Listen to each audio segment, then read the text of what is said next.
Good evening, everyone. We are now ready and able to proceed with our hearing.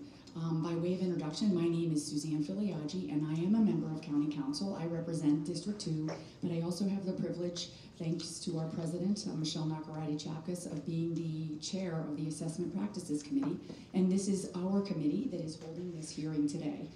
I'd like to welcome everyone to the Allegheny County Council's second of 5 public hearings on assessments. These sessions are taking place here tonight is one. We've had one already.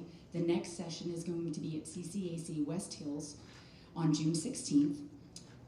The session after that will be CCAC North Campus. That's going to be on July 1st. And both of those sessions will start at 5:30, like this.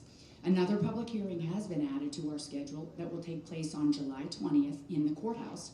That hearing will start at 5 p.m. General speakers will need to register for all speaking at these hearings, as people have done today, if they want to make a comment in person. The written comments are also being accepted by our office through July 27th. All of the above mentioned information can also be obtained from our Allegheny County Council website and social media pages. So there won't be a test on the dates after this, and you don't have to remember what I've said. Basically, the purpose of these public hearings is to hear from the county's residents that are taxpayers, business owners, school board members, whatever, regarding the proposal to shift the county from a base year reassessment system to a system in which the county would reassess regularly every 3 years. Our prime sponsor of the bill, Councilman Dan Gresbeck, will be giving some information to you after me to kind of summarize his bill, but that's in a nutshell what we're doing here. Tonight we also have some invited guests. We have Mr. John Drager, who is the Director of Finance for Gateway School District. We have Jack Billings of Pro Housing Pittsburgh, and we also have Miss Vanessa Lynch of the Fox Chapel Area School District. I don't believe we have any more speakers at that point. After that, we will have guests who have signed up to speak, and they will have 3-minute time limits. As always, in public hearings, we're asking you to follow instructions from council members and staff, observe your time limitations when speaking, and please remain respectful of others by not disrupting our proceeding. At this point, I'd like to have a recognition of all council members present in attendance. As of right now, we have Mr. Grisbeck, Council President Nakaradi-Chapkas, Chair Filiaggi, and Ms. Howell. Thank you very much. Right now, I'm going to give a brief Assessments 101, or as I call it, Assessments for Dummies, which is the category I fall in. By way of background information, I should note at the outset that the goal of property reassessments is not to generate additional tax revenue. Indeed, under the Commonwealth tax law, taxing bodies must remain revenue neutral in the year in which a reassessment becomes effective. That is, they must receive no more than 5% more revenue than they did in the year before the reassessment is effective. The county has similar statutory anti-windfall constraints imposed by us by both our Home Rule Charter and our Administrative Code. The upshot of all of this is that if the county collected, say, $100 million in property tax revenue in the year before the reassessment becomes effective, it cannot collect any more than $105 million in the year that the new assessed values take effect. This is accomplished by decreasing the millage rate to compensate for any increase in the total assessed value of all properties in the county.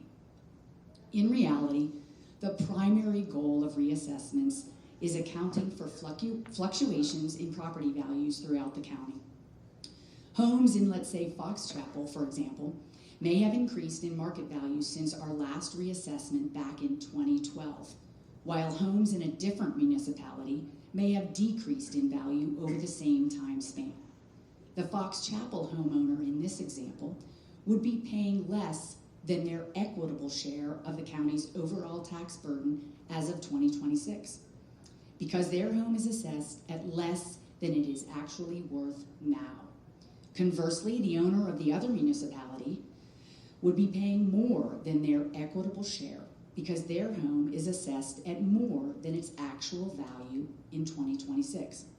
The longer we wait between reassessments, the greater these fluctuations become, and property values obviously have changed quite a bit in 10 years as opposed to 3 years. And the inequities between taxpayers therefore increase every year between assessments. It really is math. Eventually, these inequities rise to the level of violating the Pennsylvania Constitution because it contains language that requires that all taxes be levied uniformly upon classes of taxpayers who pay them. The county has actually been sued over exactly this issue and has lost those lawsuits over delaying reassessments for too long. One of those cases resulted in a court order that forced the county to conduct its most recent reassessment back in 2012. When you put all of this together, the most accurate way of looking at a reassessment is probably as a constitutionally required redistribution of the property tax burden among taxpayers whose homes have changed in value. But that has no significant revenue impact upon the county due to the anti-windfall provisions that apply to us. In other words, in plain language, I would say this is not an attempt at a money grab. With all that being said, I would turn this over to Councilman Gresbeck to give a brief overview of his bill, and then we'll proceed. Thank you very much, Madam Chair. So just very briefly, the bill itself is rather straightforward. All it requires is to do a countywide reassessment every 3 years. It's very open in how exactly we accomplish that.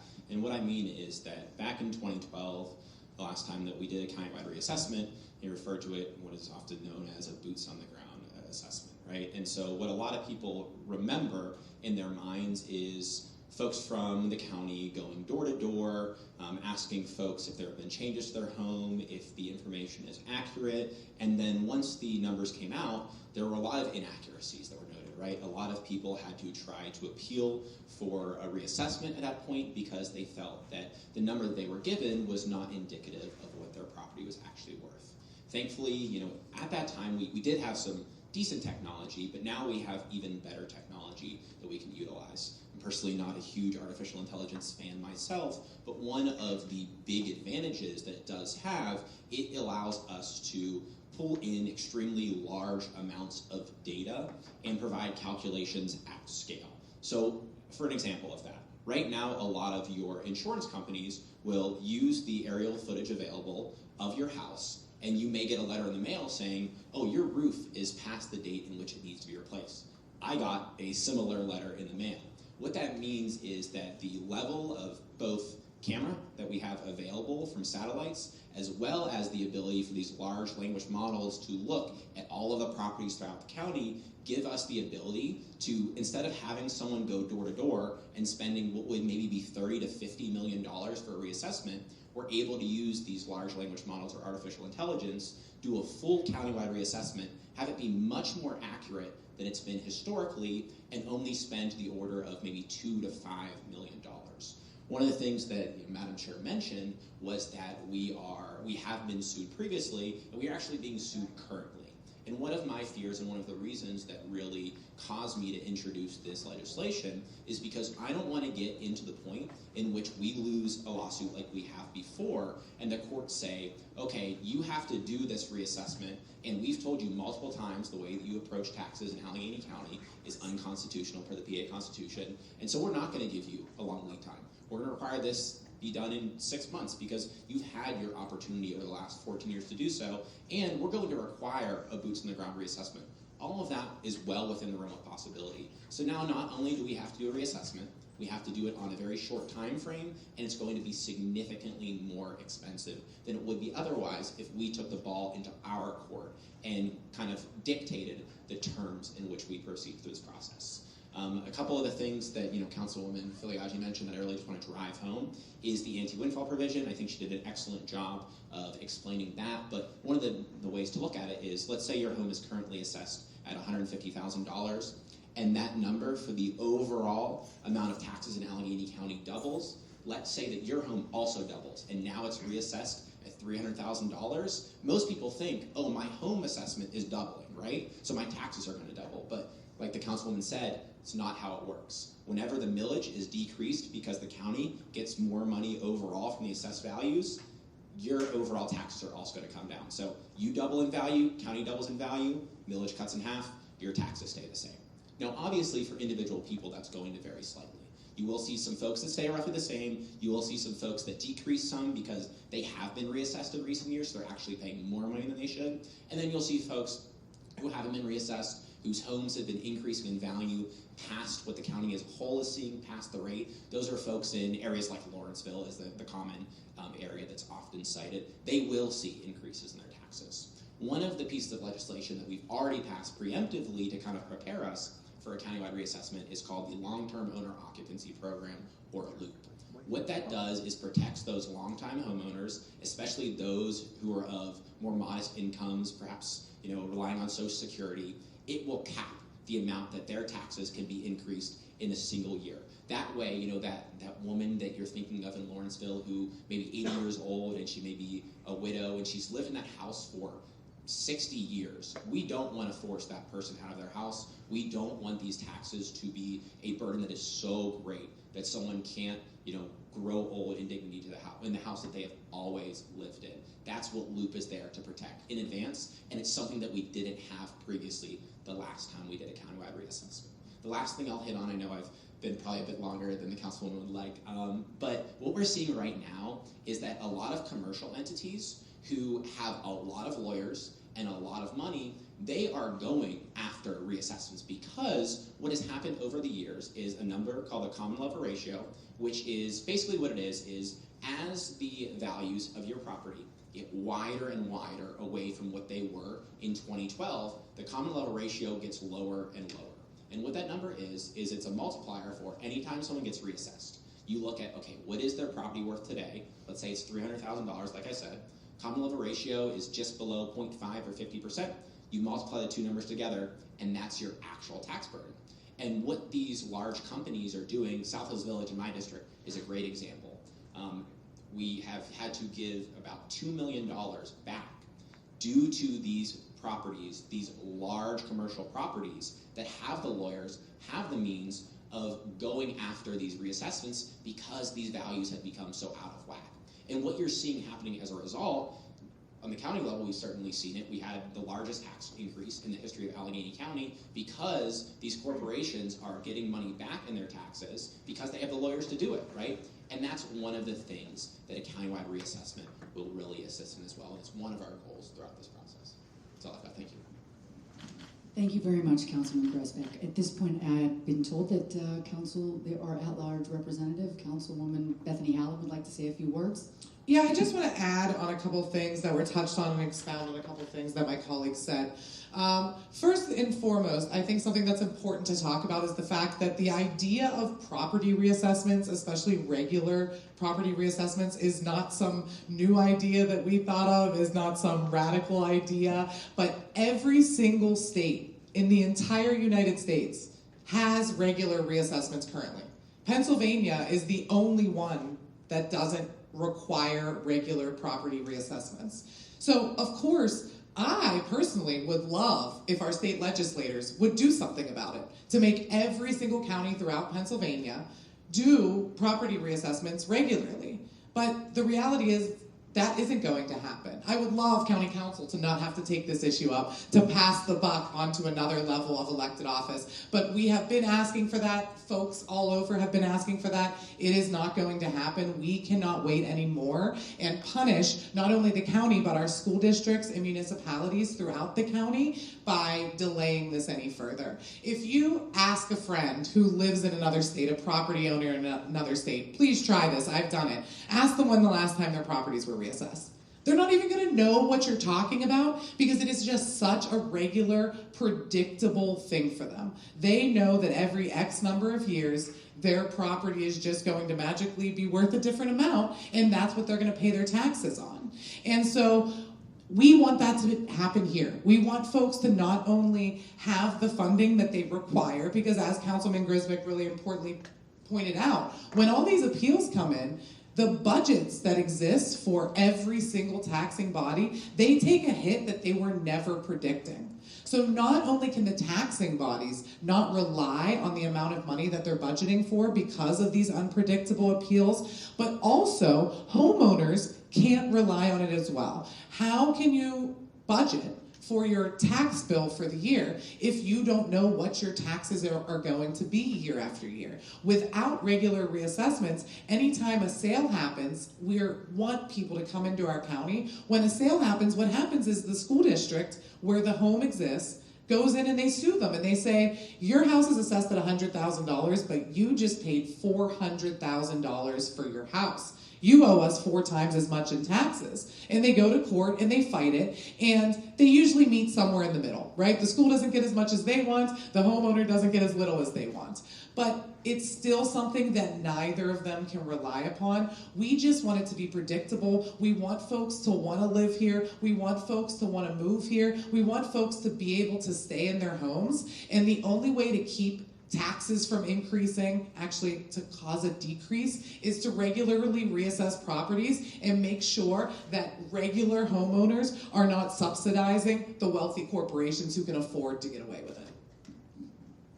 Great point, Councilwoman Halliman. Thank you. And the goal is ultimately uniformity and stability, I think is what we're saying.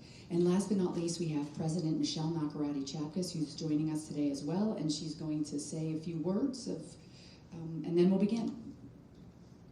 Thank you. My words are welcome. I am the council representative for District 8, which includes 14 municipalities all along the eastern suburbs of Allegheny County, including Monroeville, where we are situated here this evening. So I wanted to thank all of you for coming out and being a part of this process. It's a significant issue, and it's one that I'm excited to see people are committed to having their voices heard. As you heard earlier, that the public comments will remain open for a period of time. So as you leave here this evening, if you have additional thoughts, please feel free to send them to us. Talk to your neighbors, talk to your family members. The more information we can hear from all of you, the better. And I just wanted to also ask, is there anybody who wanted to speak this evening but had not yet registered prior to 5 o'clock today? Okay, very good. Again, thank you for your commitment in coming out this evening, and I will turn it over to my colleagues. Thank you very much. And our first speaker is Mr. John Drager. Come up to the podium and thank you.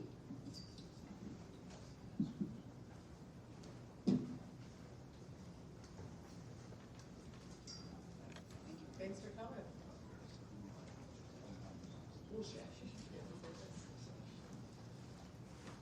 Hi, everybody. My name's John Drager. I'm the Director of Finance at Gateway School District. I was kind of the last minute, so bear with me. I also dropped off the packet, like I said, just some of the backup. And if I get off topic, just rebel me. I was just told to talk about the impact of how all this affected Gateway. In short, over the past 3 years, we've lost out on approximately $7.6 million, averaging a little bit over $2.5 million per year in real estate tax revenue.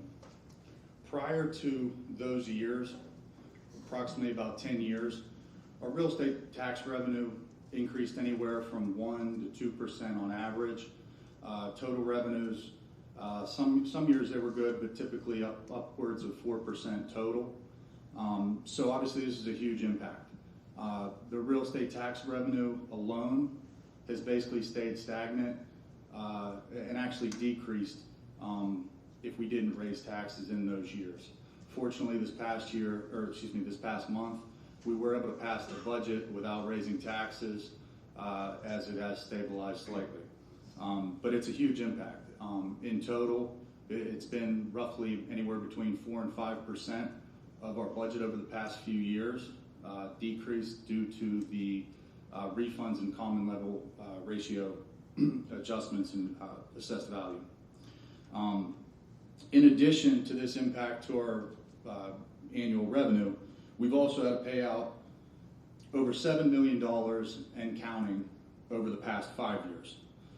Since the past 5 school years, our assessed property value has declined over 107 million. Fortunately, has slowed down, but not only did we get hit in the past 3 years with the over $7 million in lost revenue, but over $7 million in tax refunds. So almost a $15 million swing when you total it up. If you take a look at our budget, a large portion of it, 60% of it, is either contract, personnel, benefits, and such. You have utilities, you might have some debt in there. As these things add up, you might only be working with 10% of your budget that is flexible, okay? When you're talking 3 to 4% being disrupted year over year these past few years from these reassessments and tax refunds, those are the types of things that affect our kids. We can't cut utilities. We can't cut our debt payments. We can't cut our costs to get our staff, our teachers, our professionals into the school. Where it has to be cut, unfortunately, is being cut that's affecting the students. And it's sad, but a lot of the things are supplies in situations that, we don't want to, we just can't afford it. We'd like to get different things or start different programs, or possibly activities, to benefit our kids. And unfortunately, those are the only items that are flexible that have to be cut. So, it's affecting us greatly, but really it's affecting the kids. And that's who we're here to service. And, we do our best to find other alternatives or cut other options, but primarily, we've had to just either hold on any hiring or hold on any future programs in order to allow our revenues to catch up and then work to get that money back into the school for our kids. In short, as a result, this reduced commercial tax base, the district must evaluate options and address the resulting budget shortfall. Without alternative revenue sources, the greater share of the financial burden may shift to the residential property owners through potential tax increases. We're not just concerned with the budget shortfall, but also the long-term stability of the tax base. The current assessment in Allegheny County isn't just outdated, it's extremely volatile. Countywide reassessment would provide the school districts with a stable, predictable tax base for budget forecasting. And just lastly, we are doing our best. Our goal is to service the district, the residents, and the students. So, thank you very much.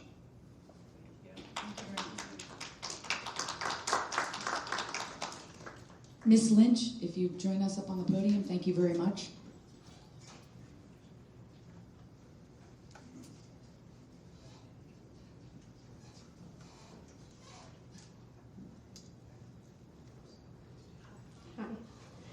My name is Vanessa Lynch, and I'm a member of the Fox Chapel Area School Board. I am here today to make clear that regular and dependable property assessments in Allegheny County are vital to the health and ability of our school districts to provide for the needs of the county's students. The Fox Chapel Area School District and most Pennsylvania public school districts are funded primarily through property taxes. Our district relies on property assessments each year being dependable as one of the ways that we are able to avoid large millage increases.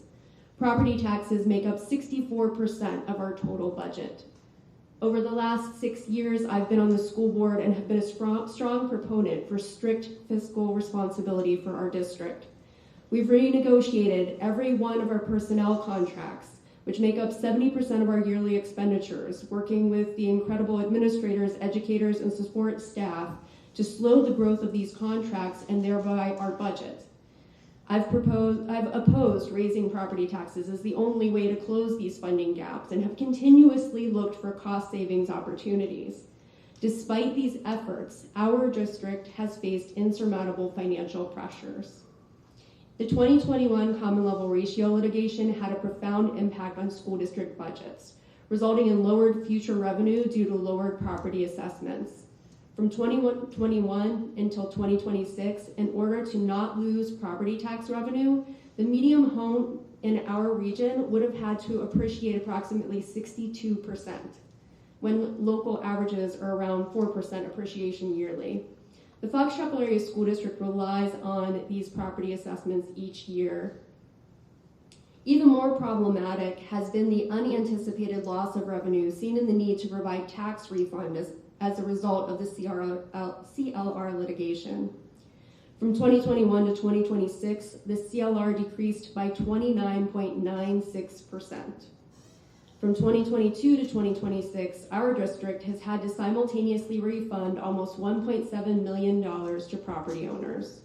And that $1.7 million could pay 1 year's salary for approximately 24 teachers based on a new teacher's salary. Some of our largest properties have also begun to request reassessment, leading to the district's largest taxpayer recently winning a tax appeal with a 2-year refund of $126,501. With a yearly impact of $63,250, this single taxpayer refund could nearly pay the salary of 1 teacher. And it's our residential property owners who are bearing the brunt of these large reassessments in yearly tax increases. Another problematic issue for school districts can be seen in the Pennsylvania School Board Association's 2025 State of Education report, which found that 77% of school districts that participated in their survey reported having at least 1 school building in need of major repair or replacement. Fox Chapel is no exception, with aging buildings in need of repair, with an estimated $35 million worth of upgrades in our multi-year capital plan. As state funds to support regular construction projects have ended, along with decreasing federal funding for school districts and the CLR decreases, school districts across the county are being forced to consider large tax increases. Inflation has created difficulties as well, with a cumulative price increase of approximately 25% from 2021 to 2026, according to the U.S. Bureau of Labor and Statistics. The worst danger for a school district is having to make hard decisions about programmatic cuts that take away needed supports and programming from the children we are responsible for educating. One school district in Allegheny County is doing just that this year. As a fiscally conservative school board member, I implore you to take the courageous and difficult step to finally address the need for regular reassessments in Allegheny County, ensuring the needs of the children of our county are being met. Thank you. Thank you very much.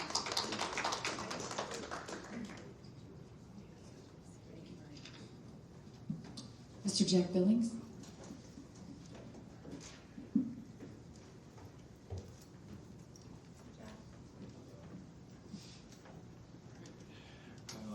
Good evening. My name is Jack Billings. I'm a boomerang Pittsburgher.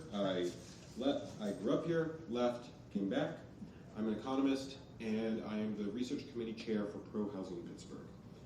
Allegheny County has not done regular countywide reassessments in nearly 50 years, and that is costing residents real money every year. I'm here to support regular countywide reassessments. At its core, this is simple. Allegheny County needs property assessments that are frequent, fair, and transparent. There are 2 key reasons why. First, fairness. When we don't reassess, 2 identical homes can pay very different taxes depending on when they were last sold. It's unfair to young families buying their first home, to retirees who are downsizing, and to anyone who moves. It also constrains the supply of housing and acts as a tax on renters.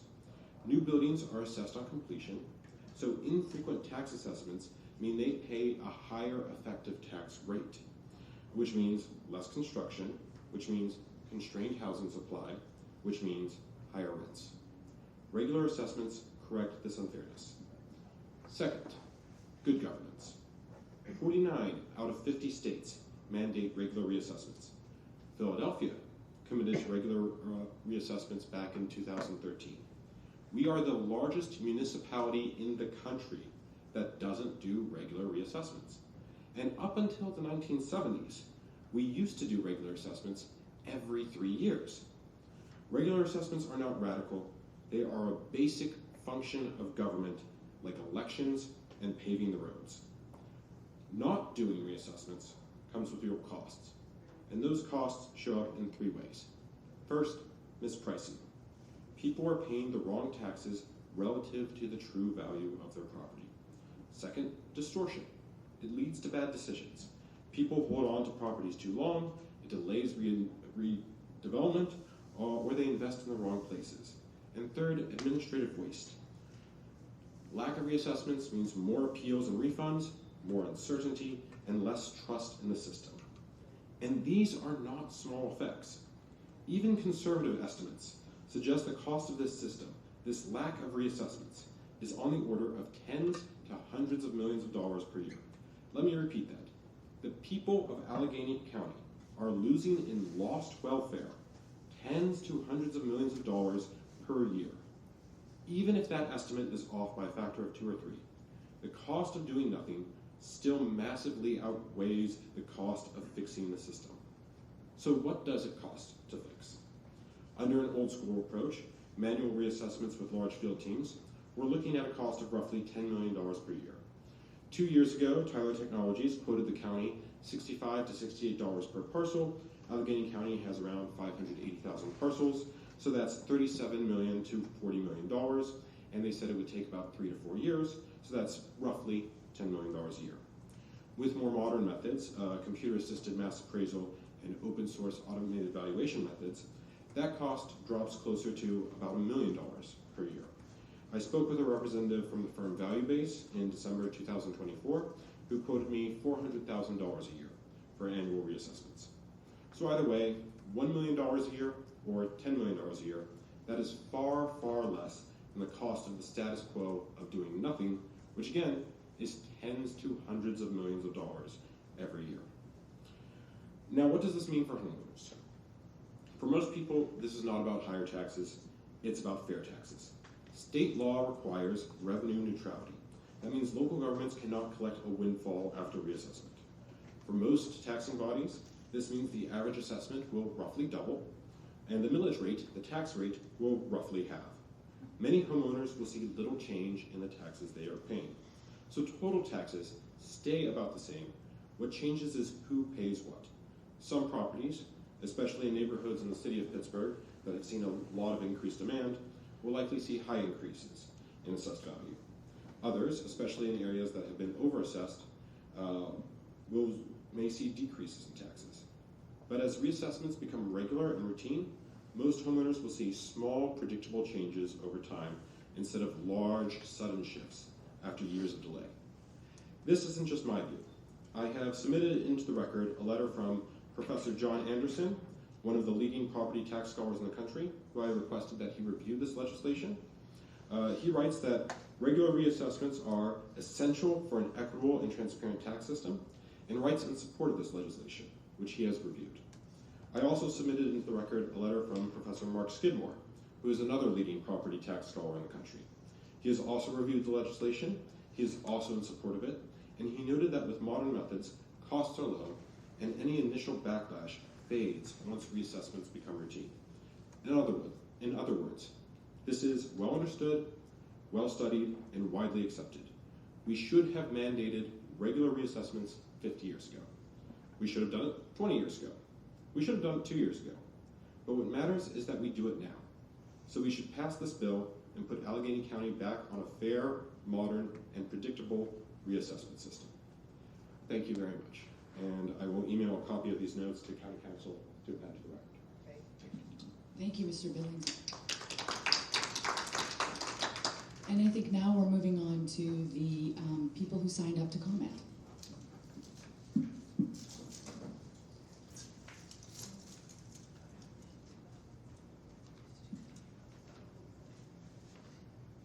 First up is Robert Dinkelmeyer.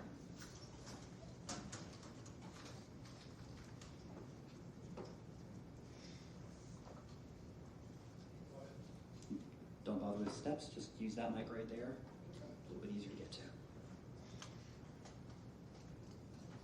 Hi, my name is Bob Dinkelmeyer, and I'm a resident of West Mifflin. And in 2022, I was spot assessed. I bought a house in 2020 and they spot assessed me. And West Mifflin has one of the highest millage rates in the county. One question that I have is whether or not the windfall applies to Allegheny County in general or separate municipalities. Do you want me to? Yeah. So it would apply to each taxing body individually, everyone as a whole. So the way that that would work is your assessed value would change accordingly. So, I mean, you've been recently reassessed, so you probably wouldn't see a huge change. But like I kind of alluded to earlier, Jared, did you stop the time form? Oh, I apologize. No, I did not. Thank you. No, I have. So in the example that I gave you, right, if you had an increase of 150,000 to 300,000, that value would apply individually to each of your taxing bodies. So whenever Allegheny County, we would see our overall amount of assessed value throughout the entire county, your taxing value specifically for the county would adjust there. Then for West Mifflin School District, it would be different, right? It would be the total amount of taxable value in West Mifflin School District, and then the same thing for the municipality of West Mifflin. Can I also add to that, if your property was assessed that recently, you're probably going to see the best deal out of a reassessment than anyone else, because you are paying an accurate assessed value when everyone else, most other people, are paying a 14-year-old assessed value. So what's going to happen is when the millage rate gets cut, again, like Dan says, for all of your taxing bodies, your assessment's going to stay probably about the same because it's a recent assessment, but your taxes, your millage rate is going to get cut in half. So you're going to see your taxes cut at least half in a situation like you or anyone else who is paying a pretty currently assessed property. Yes, I'll add one final thing to that. Ms. Lynch, she mentioned a lawsuit that the county lost in, was that 2024? Yeah. I believe it was, and that was, she was referring to the common level ratio. So 2021, okay. So even more so than you paying what you actually should, you actually are paying more than you should. And that was kind of what I was referring to earlier with a lot of those commercial properties. So what was happening with that lawsuit is that in the previous administration, under the Fitzgerald administration, the county was including sales that were not fully arm's length transfers. So for example, let's say that my parents sold me, their home, if I could only be so lucky. And let's say they sold it for, $100, right? They were including sales like that shouldn't have been included. And so that common level ratio was staying higher than it should have been. So whenever you got reassessed at the time, you were reassessed at a value higher than you should have been, because rather than that common level ratio being like 60%, it was around 80%. So that multiplier was much higher than it should be. So that's also going to factor into what Councilwoman Hallam was saying. Okay, thank you. That answers my question. You're welcome. And I think, if I'm hearing you too, the answer is also with the anti-windfall. Each taxing body is subject to the anti-windfall provision, okay? Differently because of the number of properties in each district, but it applies across the board, and it isn't something that they have the option of opting out, okay? Yeah, legally, every single taxing body will have to, after the new assessed values will hit, adjust the millage rate. They legally have to. So that's your municipality, your school district, and the county. We know, because of the 2021 lawsuit, that our properties are about half, the valuations are about double what the actual assessed values are. And so we know that from that lawsuit. I'm sure each school district and municipality knows their number as well. I don't know everyone's off by heart, but you could really reach out to them and find out how much the difference is. That common level ratio is just sale price divided by assessed price of the same properties that sold each year. And so each taxing body would have their own rate and could tell you how off it is. Okay, well, thank you very much. Thanks for the question. Next up is Cindy Dukich.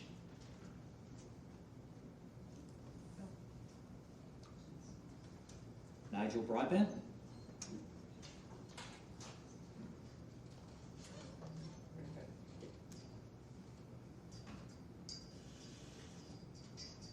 Then for future speakers, it is a lot easier to get to the mic on this side.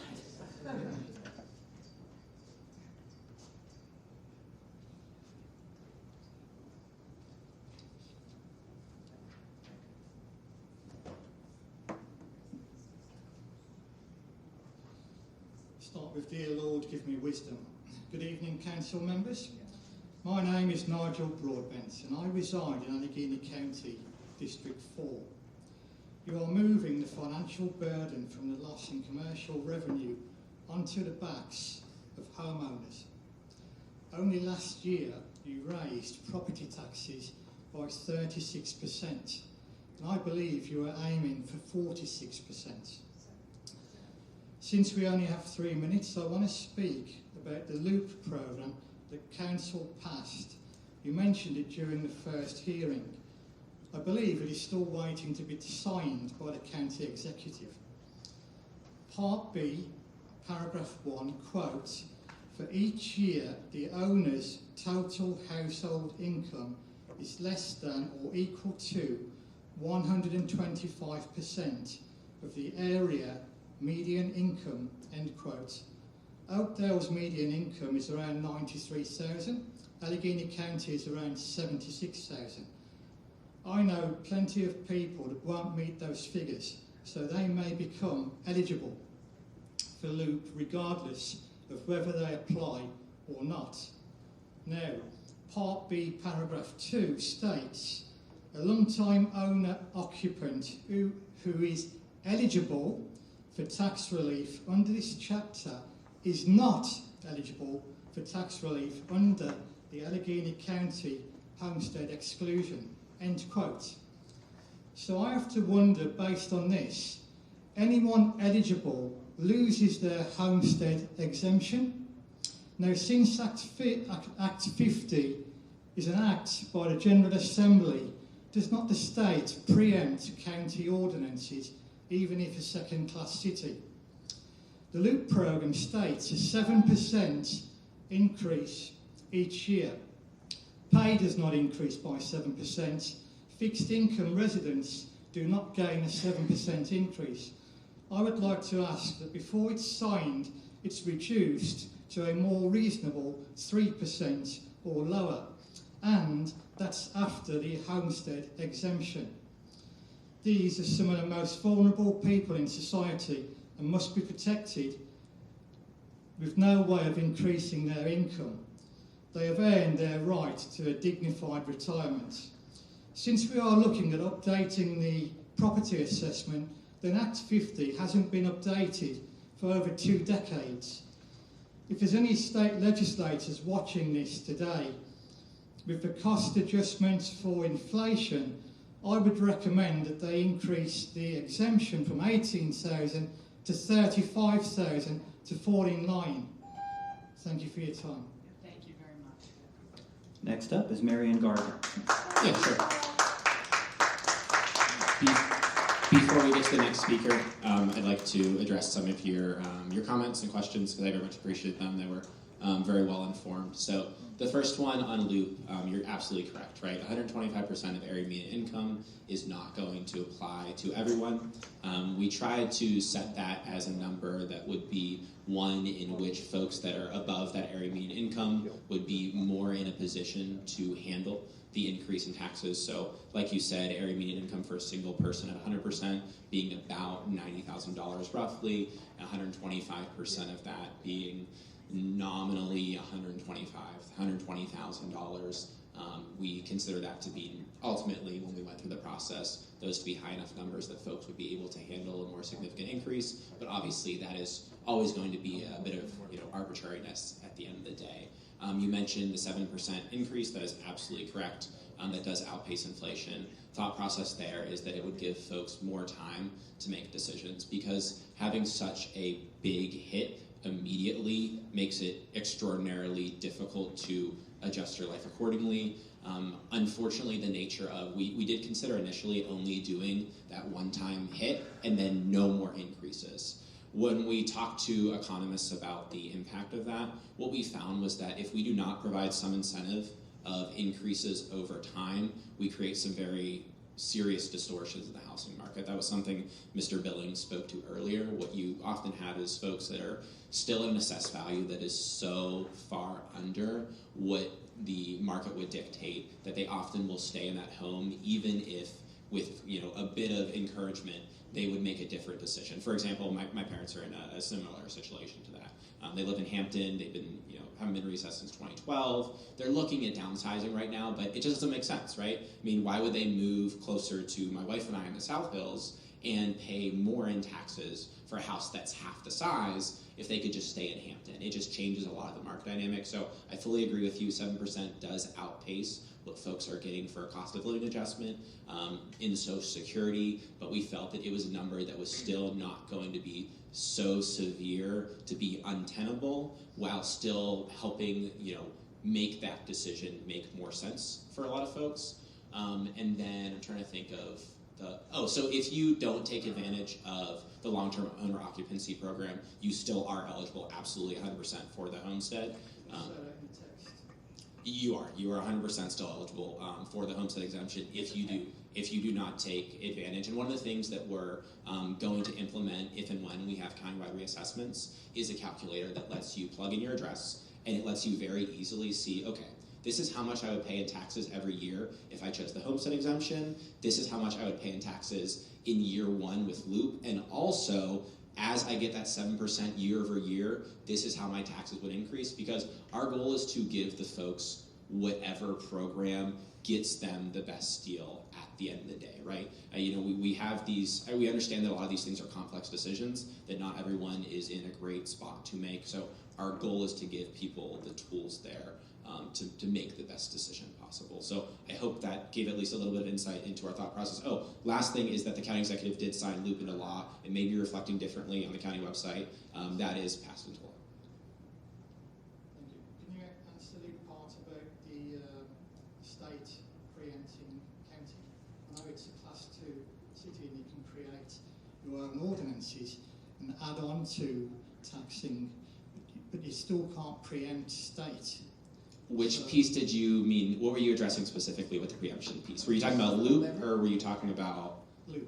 You were talking about Loop. So Loop is granted. It was granted in, I believe, 2023. Senator Costa introduced the bill. They changed Loop to not only include Philadelphia, but now Allegheny County and the city of Pittsburgh are also included.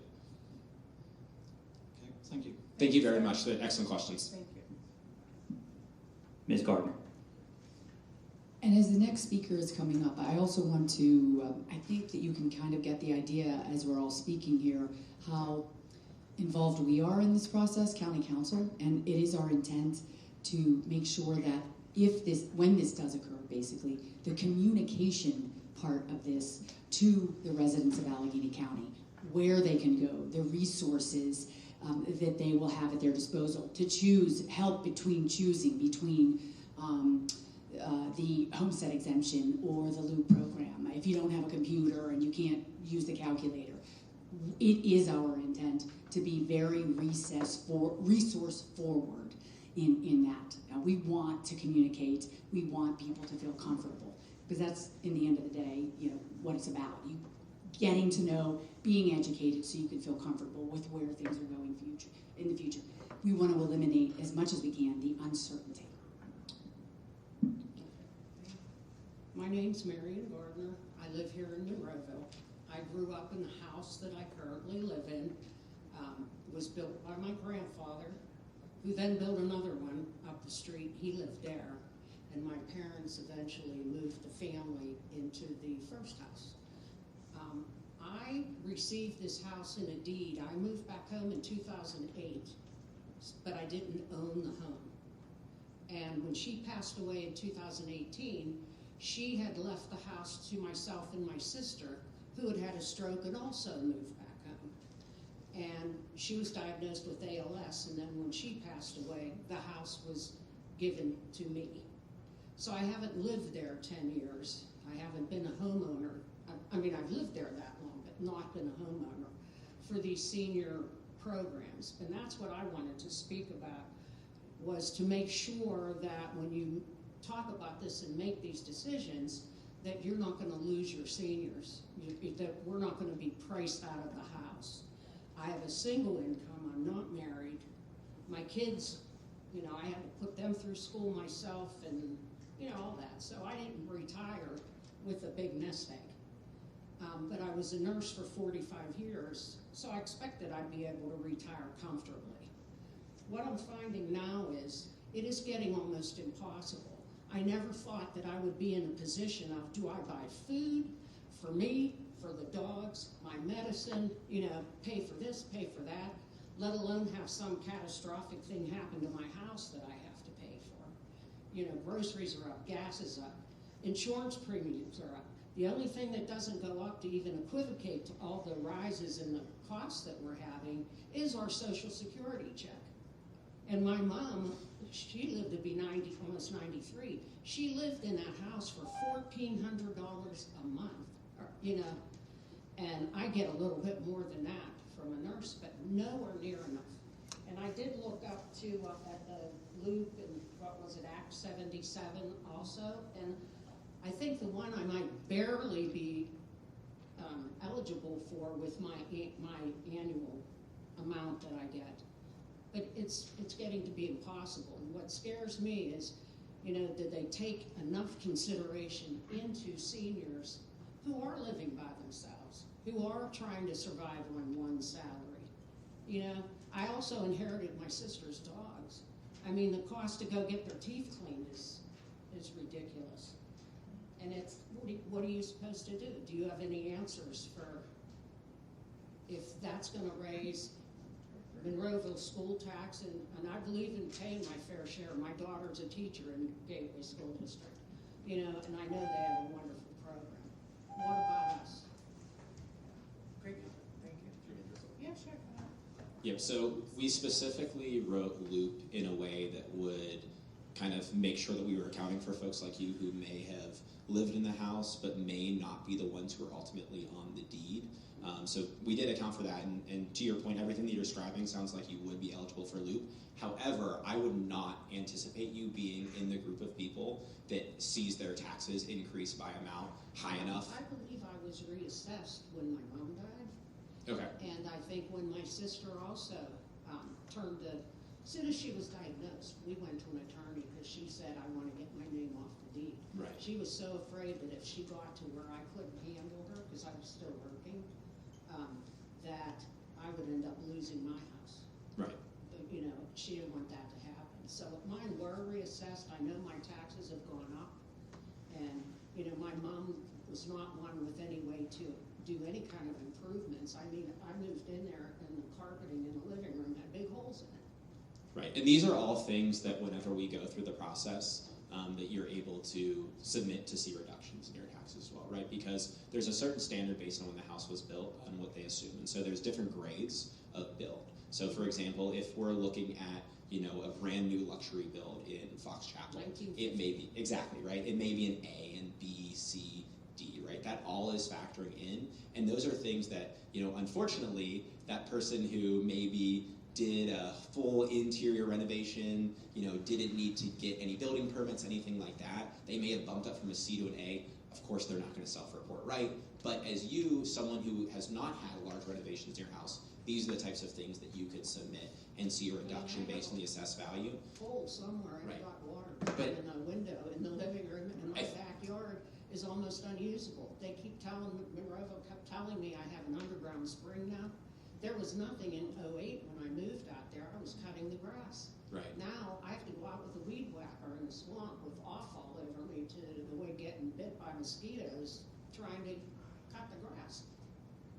Right, and so I think the big thing that folks get worried about is that when they see a reassessment, kind of like Councilwoman Filiaggi talked about in the beginning, is that you assume when you see these homes selling around you, right? And they're probably selling for a lot more than what your home is currently assessed at, but that's really where the anti-windfall provision comes in. So after this meeting, I'll sit down with you, I'll pull up your home, and we can see what it's currently reassessed at. I can pull some rough back in the napkin calculations and see what I likely anticipate your home would be at following a reassessment. I anticipate, and what is often the case, is that folks think they're going to have this big increase, and then when you actually delve into the math, that's not the way the math shakes out. Engineer is what I do by trade, and so this is kind of why I've delved into the data so much. But folks have a preconceived idea of what reassessments are in their heads, and a lot of that is because, frankly, the county messed up historically. The county did not always perform reassessments in the best way, and so folks have a sour taste in their mouth because things were not conducted properly. And that's part of why we're taking all this time, even before a bill is actually, introduced on the floor, right? We haven't had a single committee meeting where we as council members have even sat down and fully talked through this legislation. We're going to every corner of the county first to hear comments like yours or comments like the gentleman before you that raise some really great points on what can we possibly do to make this program work as best as possible. And for me, a lot of it is the information piece. And again, hopefully whenever I shake the numbers out with you, it will look a lot better to you than maybe you think it will. But that is the biggest thing is, homes in Gateway or Monroeville, they have been appreciating at a similar rate, right? It's not like the city of Pittsburgh. The city of Pittsburgh, there are some real concerns, right? Because you have some areas within the city that, maybe like a Carrick that aren't increasing as much, and they're actually paying a disproportionately high amount of taxes right now than they should be. And then you've got your Lawrencevilles where they're skyrocketing. And like those people, those concerns that they're going to see huge spikes in their taxes, that could absolutely be real. But what I found from running the numbers is that within individual suburban municipalities, the rates are rather consistent. And so when you see that anti-windfall provision kicking in and your millage rates decreasing, very few folks are seeing significant change in your taxes. So after this, we'll sit down, we'll talk, I'll run the numbers. Does that sound good? Yeah. Thank you very much. Quick question. Go ahead. With the reassessment, will that automatically do a reassessment with our Monroeville real estate tax and our school district tax? Yes. Yes. Yep. And then so there is one of the things that we heard during our last hearing. So we spoke to the anti-windfall provision, but what has to happen is every taxing body has to physically make a vote to drop their millage down after their assessed values increase. And so what folks are concerned is that their municipality or their school district is going to break the law. And they're not going to do that. And they're just going to get this huge windfall. Even though it's the law, people still have this concern, again, because previously things were not always done the right way. So right now we've started working with the county and we're looking into ways to make sure that we can enforce on individual school districts to ensure that they are dropping their millage rates too. Because ultimately at the end of the day, right, you as a homeowner could sue them and they would lose. But we don't want to make you go through that. We want to make sure that folks have absolutely no concerns that their school districts would try to take advantage of this to increase their revenues on your back. Thank you. Next up is Shantae Wilson. Teresa Nightingale. Rosalind Tosh. That's it. Anybody who wasn't on the list that wants to ask a question?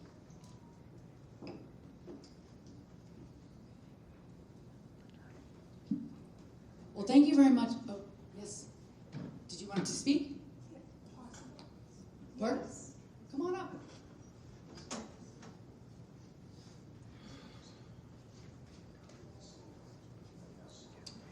So you can't get to the microphone from that side. You want to get over to the other side, because he's through.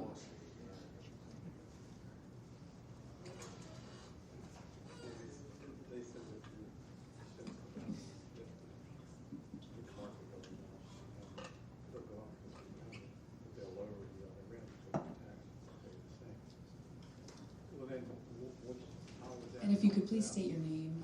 My name is Faye Wittmeyer. And what else did you ask? Zip code? 15235. Okay. And I really am not as informed about this matter as I will be in the days to come. I do remember when Allegheny County petitioned for a 47% increase, and oh no, they only got 36%. And those increases are already unfolding as like the tax bills are coming out. And I just have to say, we live in a world where like everything is increasing, but the incomes of people, especially, I'm a senior, the incomes of people are generally not increasing, especially if you're a senior. And the concept, for myself, I live very humbly. My house is a very small, humble home. And whenever I get unexpected bills, I have to make decisions to cut back, to do without, so that I can pay responsibly whatever my obligations are. And it seems to be missing in the world that we live in, the concept of cutting back, making decisions to do without, because we all have wish lists, but, I think that we all, people in communities, government entities, have to learn to make decisions with wisdom for the people for whom they're making the decision. And I know it's very distressing, especially for seniors who, oftentimes, end up losing their home. They've lived in, worked for decades, paid off their home, paid property taxes, and I know for myself, I'm already at a point where I'm paying more in property taxes than I paid for my home because I've lived there more than 30 years. And I find that distressing. I just, first of all, thank you, for giving an opportunity because I wasn't signed up to speak, but I just, I know I'm not expressing just for myself, and I do plan on writing an appeal to whoever you might suggest that appeal goes to within Allegheny County. But I'm just saying, it just seems like the requirement is always for more and more, when generally speaking, the vast majority are living on less and less. And so anyway, I thank you for your respect and for hearing my petition. Yeah, sure. I was just going to say, I agree with almost every single thing that you said. It is not very often that you get to see your elected officials cutting taxes and lowering taxes, but because of the anti-windfall provision that we talked about tonight, we actually have to do that. A reassessment doesn't get us a single penny more than we have currently in our budget. I've been on council 6 years now, I think the longest out of anybody who is up here, and in that time, positions have been cut, services have been cut. There have been cuts being made all across the board because of this gross inequity of the property tax system and because of the appeals that, again, we think we're going to have X amount of dollars to spend on the services in the county this year, and then all those appeals come in and we end up having $100 million less than X number of dollars that we were projecting to have. And so again, this will not vote to increase taxes. What this is doing is just kind of like a great equalizer. What's happening now is it's like a reverse Robin Hood situation, right? The lower income folks in our county are paying way more taxes than they should be paying, and the higher income folks, but more importantly, the big corporations are paying way less than they should be in taxes. What a reassessment does is it does not get us any more money. We won't get any more money for the county. What it will do is balance everything out, and we will actually have to vote to lower your taxes. And I would just like to say, I think it's very fortuitous that you did come today and that you are speaking, because it sounds as if you are anxious and maybe perhaps equating the reassessment issue with the tax increase. They are very different, okay? And I encourage you to continue to learn more from our own website about the reassessment process. And I think that Dan Councilman Gresbeck has also tried to convey that this isn't something to be afraid of. This is a transparent process, and I think you should feel differently about, I'm encouraging you to feel differently about the assessment process than the tax increase, okay? Because of the anti-windfall, okay? Where we can't make more money than this isn't a money grab in plain language. And also, we are not allowed to raise taxes by law after a reassessment. So within the year after the new values hit, we're not allowed to raise taxes. I just wanted to address the tax increase comment that you had, because I fully agree with you, right? The county, when we raised taxes by 36%, that was my first year on county council. So I came in first year trying to figure everything out, had been there for probably about 7 or 8 months. We sat down with the budget department, and after not increasing taxes for 12 years, they told us that we were facing over a $100 million deficit that year. And what had happened was that the previous administration was utilizing temporary COVID money to plug permanent holes. And so year over year over year, that budget deficit kept growing and growing and growing. You would think, oh, I have this temporary source of money, I'm going to spend it on temporary things, right? I may pay for a new capital project, I might buy a new building, right? I'm going to do a temporary pilot project. I'm not going to pay for our sheriffs, our police, our county 911, our public works that pave our roads, but the latter was what was happening. And so that year, for the 2025 budget, we came in and we had an over $100 million deficit. To your point, that started out with a 46% proposed increase. It was 47. 47%, thank you, proposed increase. We ended up cutting down to 36. Part of that was cutting about $40 million in spending out of that initial budget. But I agree, right? It comes across as, oh, well, thanks, you only raised my taxes 36% this year. Great job, county council, right? Like, I get it. It's hard to look at it as the reality in which, yes, there was a significant amount that was cut. The problem is that instead of raising taxes by 36% in 1 year, the previous administrations should have slowly weaved things in where you're only increasing by 2 or 3% every year, which is a lot easier for people to account for, right? As opposed to, boom, 1 year, 36%, because we're going to, instead of doing what we should do in good government and slowly increasing the cost, because to your point, right, everything is increasing. Inflation was out of control over the past 5 years, and that's true for all of our county agencies, right? Asphalt costs are through the roof. It costs us more to pave, right? We have to increase the wages of our county police, our county sheriffs, all of the positions throughout the county.